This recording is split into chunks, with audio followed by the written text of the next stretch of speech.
una splendida giornata di inizio estate, che cosa c'era di meglio che scappare dalla città e venire sul lago di Garda? Per farlo abbiamo scelto la nuova T-Cross, un 1600 Advance Airline.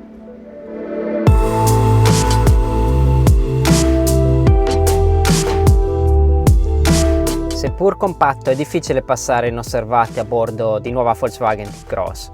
A prima vista ha un look vigoroso, ma ha un design affascinante e personale, come la fascia luminosa che unisce i gruppi ottici posteriori, inconfondibile. Nell'allestimento Advanced in colorazione Blue Reef, la T-Cross è vivace e, come si usa dire oggi, cool.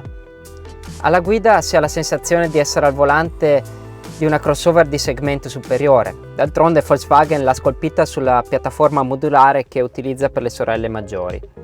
Inoltre il 1600 TDI di ultima generazione è abbinato al divertente e confortevole cambio doppia frizione DSG, che rende divertente guidarla sulle strade tortuose che ci portano da Verona al lago di Garda.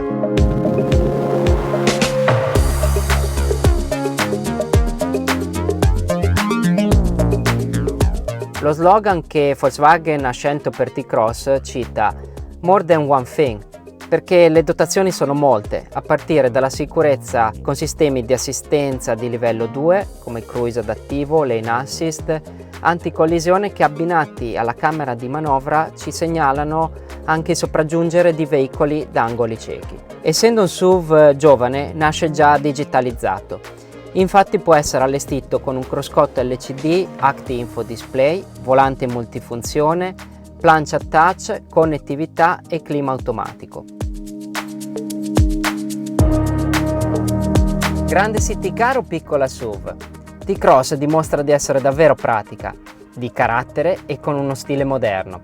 Scoprila in Volkswagen Vicentini Verona.